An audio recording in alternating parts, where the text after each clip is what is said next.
Welcome to Liminal MD. I'm Brian Vardabedian. Every physician knows the experience of opening the electronic health record and finding a note that's beautifully structured with all of the boxes checked, but tells you absolutely nothing about what's going on with the patient. This is not by accident. It's the result of decades of design choices, most of them not made by doctors like you and I, but rather billing departments and compliance offices. In this episode, I'm joined by Dr. Craig Joseph, an informaticist and a consultant at Nordic Consulting, and we talk all about the clinical note, what it's supposed to be, what it became, and whether the arrival of the ambient scribe finally gives us a chance to get the clinical note right. I had a lot of fun with this one. Dr. Joseph knows a whole lot about this, and he's a great conversationalist. I'll remind you that if you're not a subscriber to the Liminal MD newsletter, you can find a link in the show notes below. I hope you enjoy. Dr. Craig Joseph, thank you for joining us here on the Liminal MD podcast. It is a pleasure. Thank you for having me. Yeah, I think it wasn't long ago that I was on your podcast, or maybe a year or two ago, and so it's great to catch up with you.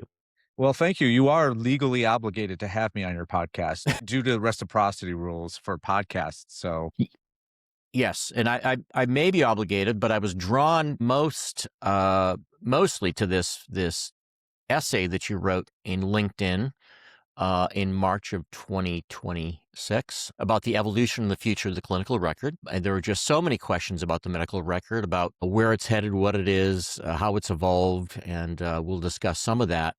And even ambient scribes, which have really kind of forced us to ask some interesting questions. So we can just jump into it and talk about this essay that stimulated this by Dr. Benjamin Chin-Yi, which mourns the loss of the dictated consult note. And I kind of understood this instinct immediately because there's something disciplined about dictation. So what is Dr. Chin-Yi kind of grieving here? What do you think he's concerned with? well, he kind of talks about how difficult it was for him to learn how to dictate a consult note. He keeps calling them consult notes. I'm going to maybe extrapolate that to a progress note or to any other kind of note that you dictate.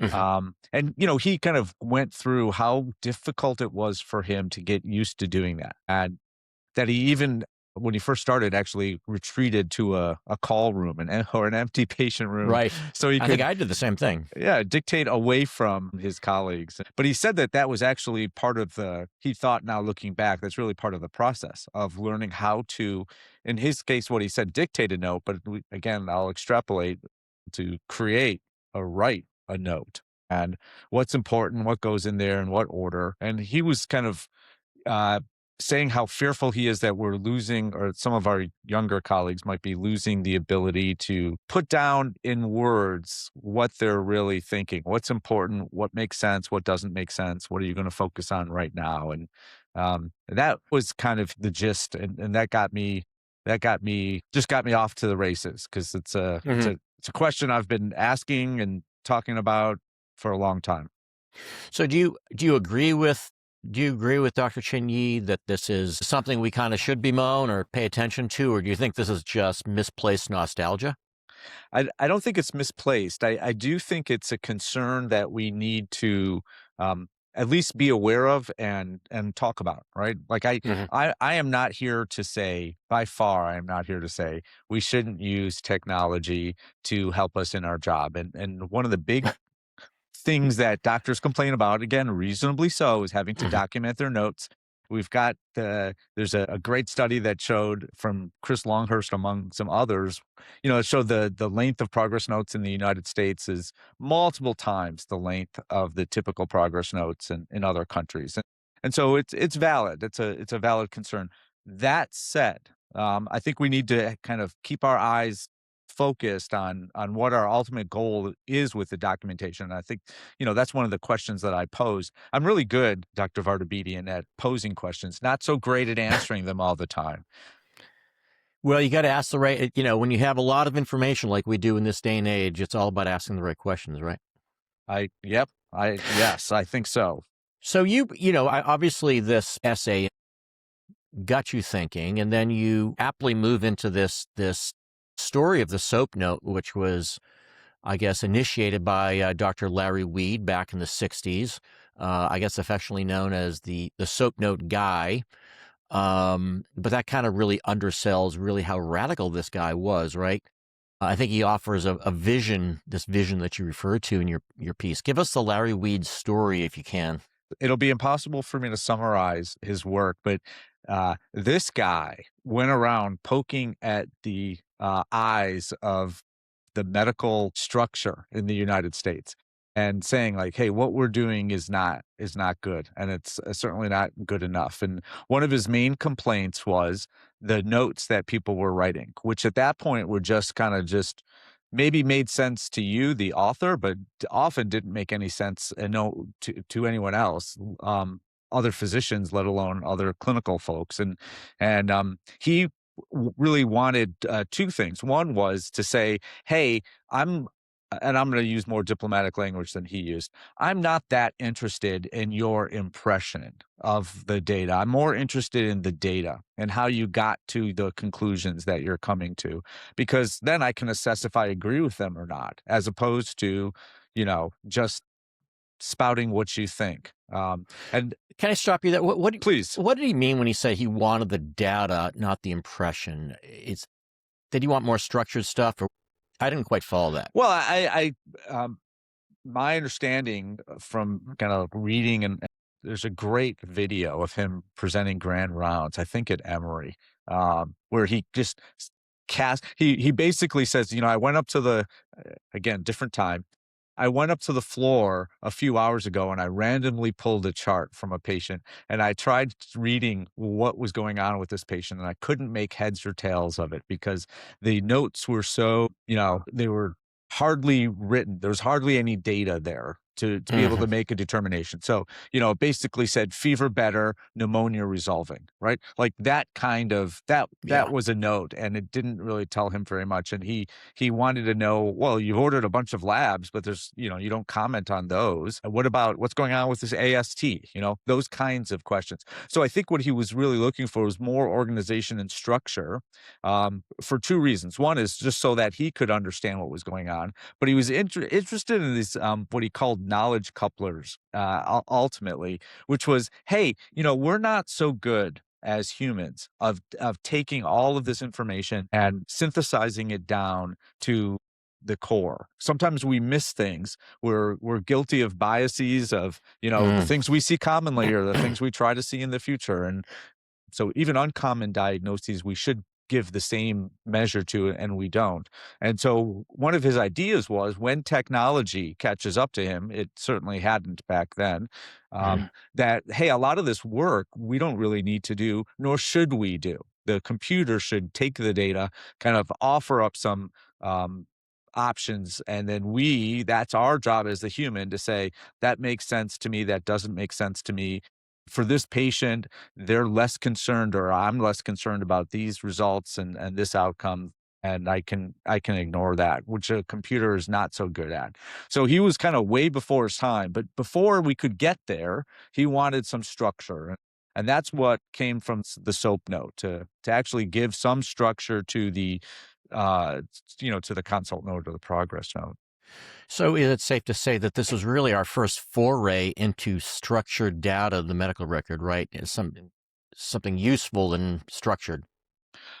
I think so. If it wasn't the first, it's among the first. Certainly the Mayo brothers had been doing a lot of work and trying to make sure that medical records could flow from doctor to doctor. But the record itself, the recording of what happened during that intervention, during that day in the hospital or during that day in the clinic, was very, very random. And there was no agreed upon format for what should even be in the note. And so a lot of what he did is kind of, yes, bring some structure. Now, one of the arguments I make in the piece is that we've kind of taken that and turned it on its head to say that, yeah. Craig, can I just jump in and ask a definition question? We have maybe some physicians who aren't informaticists listening. When we talk about structured data in a record, what does that term mean? Well, at the very base, it's anything that a computer can easily understand, at least in the way I would look at it. It's lab data, vital signs, those kinds of things are easily understood and interpreted by a computer. if you take it a little kind of go out to maybe 10,000 feet, then we're at least talking about the big sections of a progress note. So subjective, objective assessment and plan. What goes in those, we can all argue about. But, at least saying like, "Hey, subjectively, the patient's feeling better. Objectively, here are the vital signs." Okay. The vital signs don't lie. We could take them over and over again. We're gonna get essentially the same things at the same time, and lab values and a physical exam, which is somewhat subjective, but more so objective, and then our assessment plan. So even thinking of that as there's some structure to that note, as opposed to fever improving, pneumonia resolving, which is kind of what you had Yeah. before. Maybe consistency of data, perhaps. Huh? I will take that. Okay. And until I rudely interrupted you, we were going to discuss the next turn in this amazing essay because, this, I guess it took an ugly turn where we had Weed's vision, but it kind of uh, meandered into this document that really supported billing and compliance and legal defensibility and throughput. Tell us about that. Well, if you pay me, per, what I like to joke in the work that I do now is I get paid per meeting, if I don't. I don't. But if you did pay me per meeting, I promise you I would be scheduling a lot of meetings. And so, what we saw in 1995 and 1997 in the United States is this new kind of definition of the evaluation of how we were going to prove that we were doing an evaluation and management level 3 or level 4 or level 5. And I think the easiest way for physicians who were alive or practicing back then is just remember what review of systems used to be. But it turned into, review systems used to be like, okay, well, you're here for this, this rash on your arm, but is anything else going on that you're not going to tell me and I'm not going to find out about unless I really kind of poke around? And so any breathing problems, any heart problem, those kinds of high level things. But boy, oh boy, in 95 and it improved a little bit in 1997, review of systems was, you got certain number of points for how many systems that you looked at and how many things inside each system that you looked at. And so as you noted, documentation kind of followed that and said, Mhm. hey, you got a level 3 here, but if you ask some more of these questions or you documented that you did that, that could go to a level 4. And hey, that means more money for someone. Maybe it's for you, the doctor, or maybe it's for the organization you work for. Mhm. And so again, if you pay me per meeting, I'm going to get a lot more meetings. And so what we saw was it became kind of how many boxes can you click? And Yeah. why did you document? Maybe you never actually did the review of systems, but you certainly documented a very complete review of systems, far more documentation than would probably be warranted if we were just worried about taking care of the patient. And it's been a slide since then, I would argue. Again, we're focused on the US where we're documenting things for the billers. We're documenting things to help us fight off this imaginary malpractice lawsuit that might come. We're documenting things for quality folks who are going to be looking back on our chart. And somewhere in there, we're documenting things that will help us take care of the patient. So you kind of describe the perversion of Weed's vision as kind of a betrayal. Who was betraying? Who betrayed it? And is this, what do you mean by that? I think so I don't think there's any one group. I don't think there's any one bad person here. Yeah. One of the things that you write about that I really appreciate is, hey, if you're in this insane system and you do some things that are insane to try to move through the system, that doesn't make you a bad person or not doing the right thing. And so I think a lot of it was just these lot of little micro changes that no one really at the time could appreciate or could be expected to have appreciated, that have kind of just over the course of 20 or 30 years just came to this thing, which now we have these huge nodes. Yeah. And being involved, I'm an informaticist. I used to work for a big EHR vendor. Like, guilty as charged. We made it really easy Right. to add lots and lots of stuff with one with a one kind of uh link, a dot phrase. We could bring in all the labs for the last 24 hours for this patient in the ICU.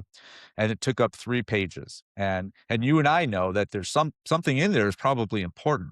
But Doesn't matter. We just brought it all in, and now it's up to you, whoever's reading this thing, to figure that out. And I used to write the large. I vividly remember being a fourth year medical student in the ICU at a big, academic hospital, and I was so proud of myself because I wrote like a page and a half note. And I thought this was the most complete thing. And then the ICU attending would come back behind me and just write 3 lines, which were gold, because that was all that mattered. And so, we've lost some of that. It's normal for a fourth year medical student to write a long note that doesn't actually say anything, but it's really sad. We Right, right. expect that. That's what I was supposed to do at the That's your time. job. That was my job. But I don't, when you see that from a 20-year attending, because they're using the tools that we've created for them, um, in good meaning, something. And we've seen the rise of the processed, the dot phrase, which I call the processed food of the medical record, and medical slop, and these, I guess you call them Frankenstein notes. Is this really kind of the end point of this story, where we've just glommed all this stuff together based upon these urban legends about what they're supposed to have? Well, I love that you kind of reference the urban legend aspect of it, because we still see that where doctors, Right. we even tell people like, oh, you don't you don't have to put that stuff in the note. If Right. you find it helpful, by all means, but you don't have to. Oh no, I know I have to. Okay, you don't. And so there's been a lot of misinformation over the years, and Right. the ultimate authority at your hospital is the compliance officer who says because.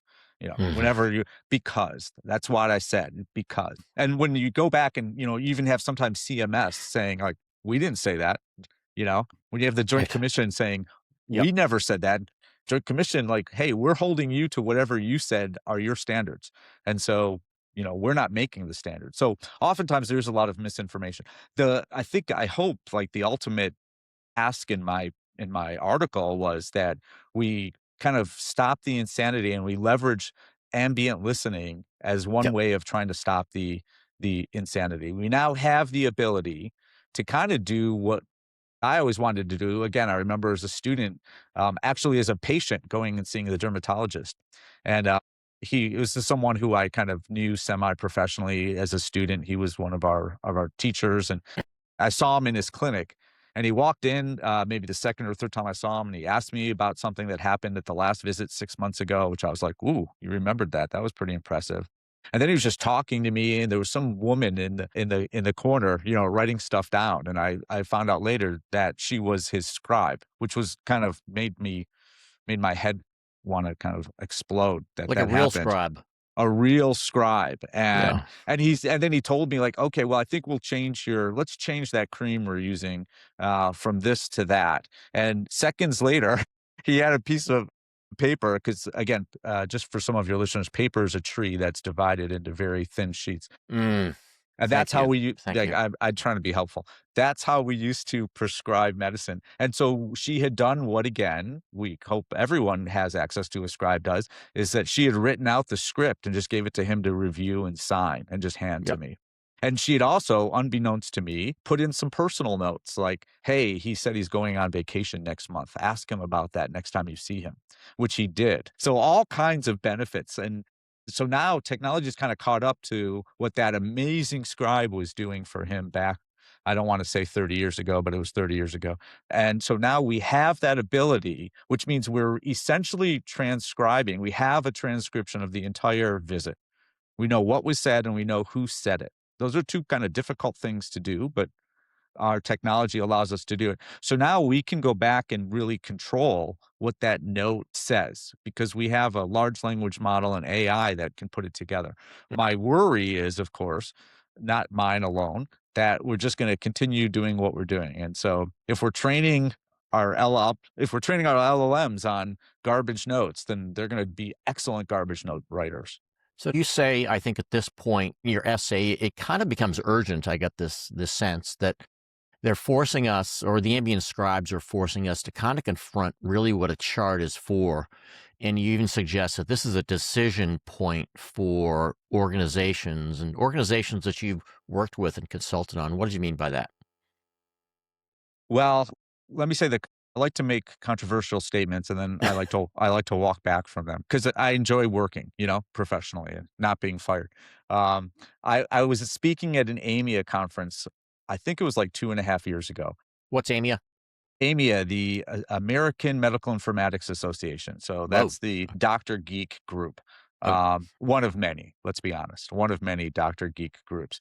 So these were a bunch of CMIO types who were, scholarly academic CMIO types. Uh, and I said that I thought that in the foreseeable future that we would have multiple versions, multiple notes, depending of that documented any given encounter. But it's easier if we just think about your office visit. Why would we not just have a note that's written for the attending doctor in the room, right? So written for that person so that she can remember what she said she was going to do. And then when she sees that patient again or has to review it, it's really focused on her. And then have another version of that note for the quality person who's trying to decide if quality medicine was practiced during that visit. And another one for the malpractice attorney who is either defending or wanting to kind of go after that doctor. Because and to me again, why? How is this possible? Well, because we have a transcript. Assuming that we have a transcript of the visit and we keep that in perpetuity, we know what was said. And so that's always been, the note's very important because it's the only document we have to know what happened. Well, we don't have video, but we have audio. And if we keep that forever, which we're not now, no one's doing that, but if we were to keep that forever, then why not just have any LLM that I want summarize it any way that I want just for me? And if I'm a pediatric gastroenterologist doing a consult on the patient, why not have a version for you? Again, will it really happen? I don't know, but it could. It could. And so my point was, kind of getting back to your question, my point was, hey, we have the ability with these ambient scribes to determine what we're going to take that transcript and how we're going to configure the output. And let's make some good decisions instead of just going along with whatever we've been doing, whatever compliance has been telling us. And I love my compliance friends and I love my lawyer friends, but they're not practicing medicine, you know? it's interesting. Yeah. So you're suggesting you think it is possible to separate the administrative part from the clinical note part, technically, right? Yes. It's clearly possible. I mean, it's always kind of been possible. It was just too much work. I'm not going to write 3 versions of a note. Although, sometimes you'd have people, I'm a primary care doc. Oftentimes when I'm looking at what the consultant writes, there's 3 pages of, nice stuff, but I really want to get to the gist of it, Right. which is, hey, what do you think about the problem and what are you going to do about it? Or what do you want me to do about it? That's really what I care about mostly. So it's just kind of like, again, a little version of a note within a note. It's interesting. My journey over the past several months with ambient scribes might be helpful to you. I don't have the AI do any kind of impression. I, leave the impression empty. And so when I come out of the room, I'll be backlogged 2 or 3 patients and I'll catch up on my impressions. And so it's something I've not done in years, which is really to sit down and synthesize a really good thing. So I'm cognitively offloading the time that I would have been documenting the junky stuff and focusing in on the impression. And that's a personal decision. Initially, I went through and really edited the narrative part of what the AI scribe had created. And I've kind of stopped doing it. In fact, I don't even look at it.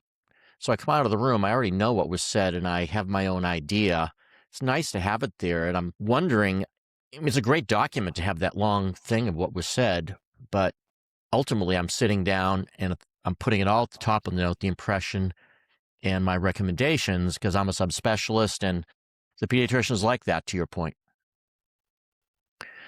So it's been kind of an interesting journey because I was obsessing over what was recorded and it's actually pretty good. It doesn't make that many mistakes. And so Yep. I've kind of stopped going through and doing compulsive editing because I think it's almost a data dump in a way. And I'm not sure who's going to read that stuff. Well, that's exactly the problem with a 5-page progress note or, a Right. multi-page consult note.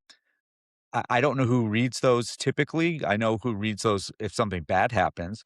Right. Um, And, I'm not interested in kind of producing that necessarily. I think it's fun to kind of look back and especially ask either medical students. I mentioned that I used to work for a vendor I'll just say they're based Hmm. in Verona, Wisconsin. And one of my jobs They'll was, remain unnamed. yeah, I can't name them, but they're Yeah. based in Verona, Wisconsin, and they're a big electronic health record player.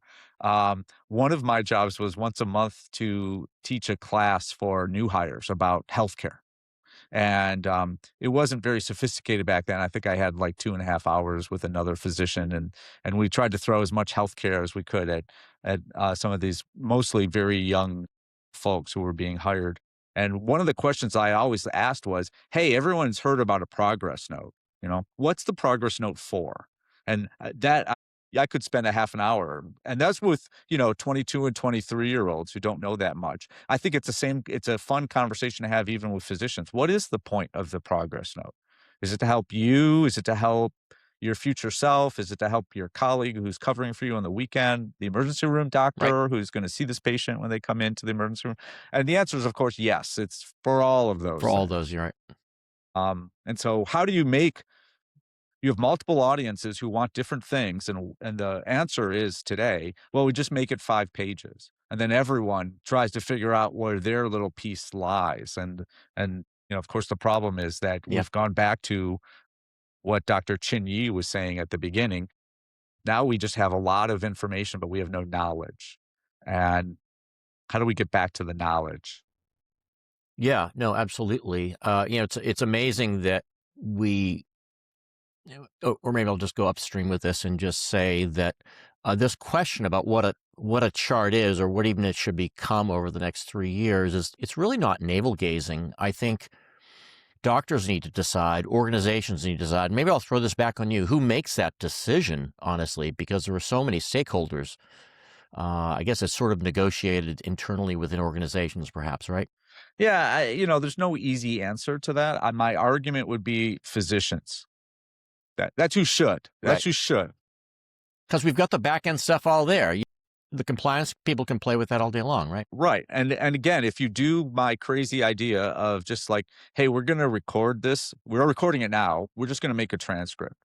So Hmm. we have the transcript. If compliance wants to go back and look at something, Yeah. they can listen to it. Either listen to it or read it.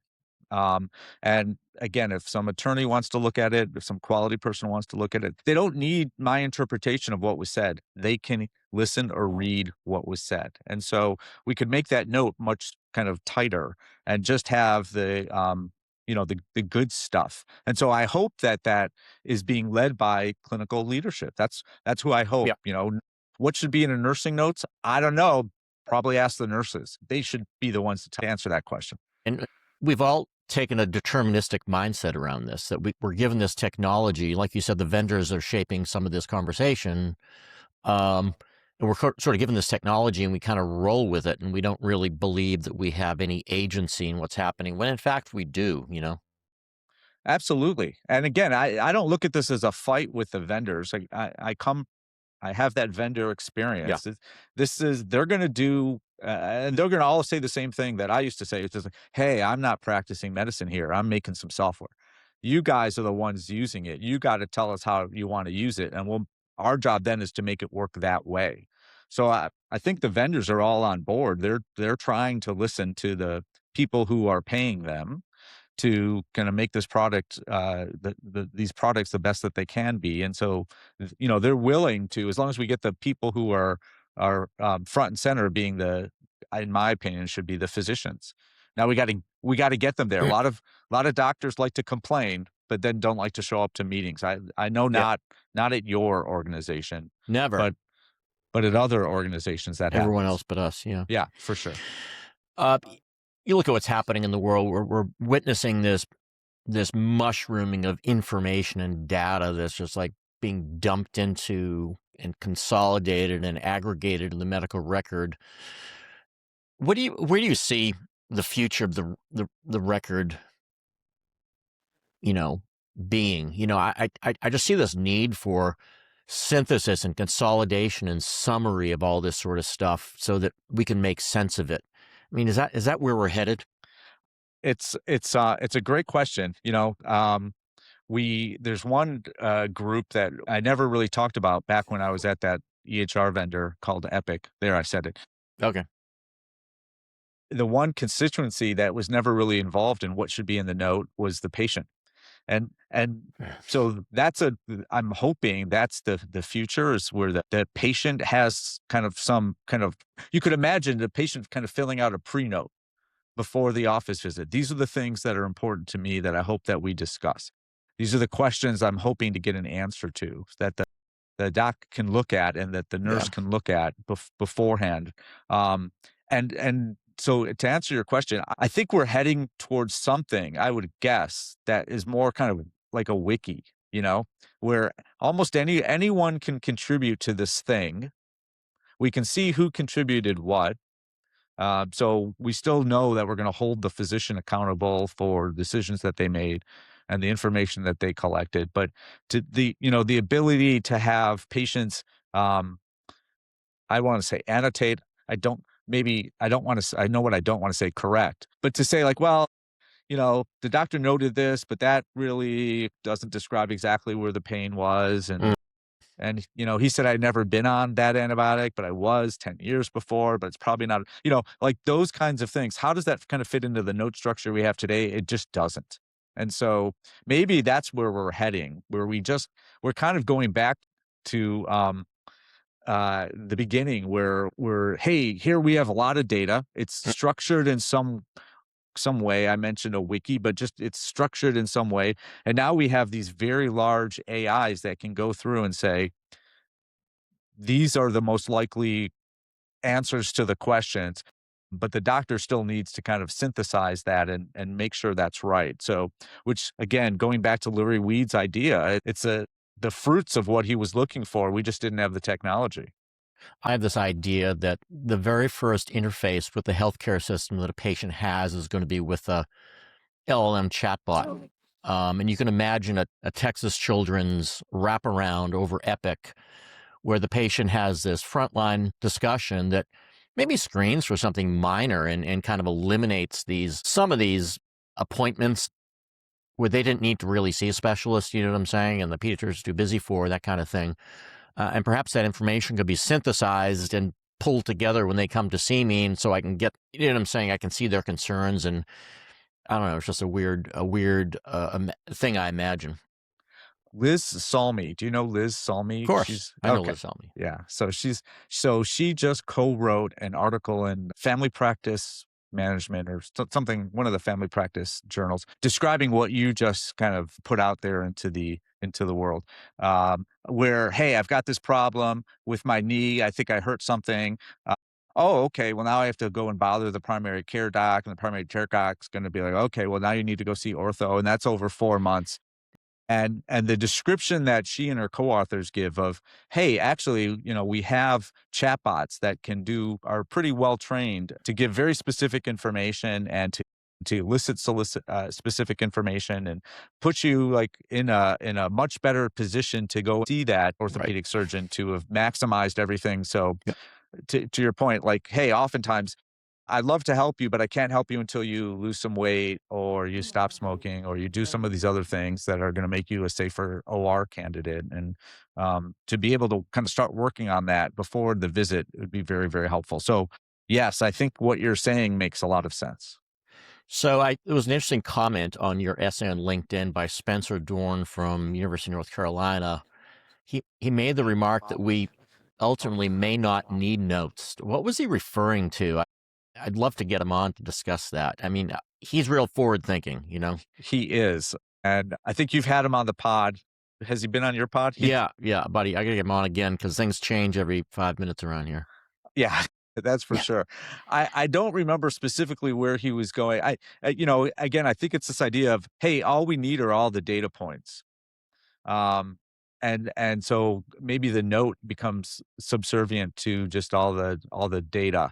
Because if I have data from the patient and I have the objective data from their smartwatch and the other wearables that they have, like there's a lot of questions I don't need to ask, and there's a lot of opinions I don't need because the opinion's less important than the data. Again, I can ask the patient if they're up and ambulating. I can ask them that.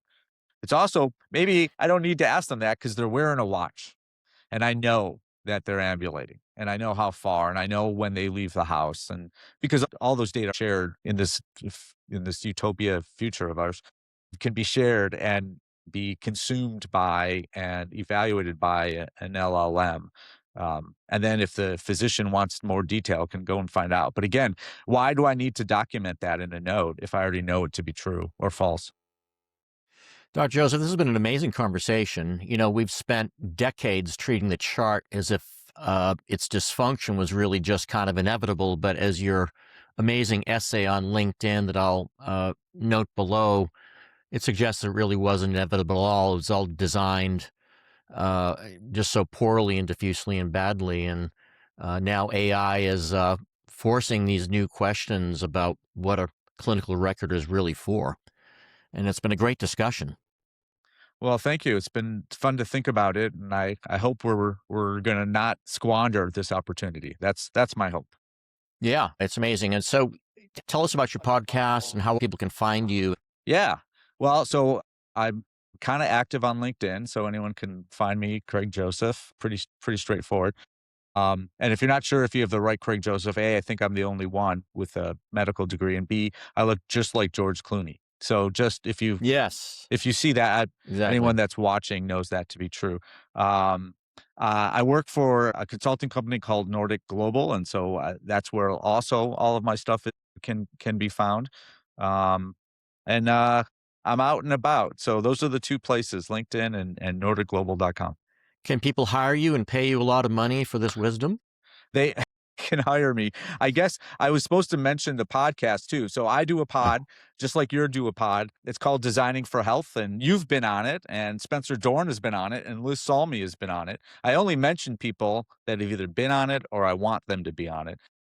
And we talk about the overlap of design and healthcare. And in this case, where you and I have been talking for a while about the design of the progress note and how do we make it intentional. I like to think about that and other things in healthcare. And so that's another thing that I should have said. Hey, you could follow the podcast Designing for Health. I'll put a link in the show notes. And like I said, things are changing really fast. Maybe we can get you back in about a year when things have totally turned over and we can laugh at all the crazy things we said. And that sounds awesome. I enjoy looking back at what I said and seeing how foolish it was. Let's do it. Okay, thank you. All right. Thanks.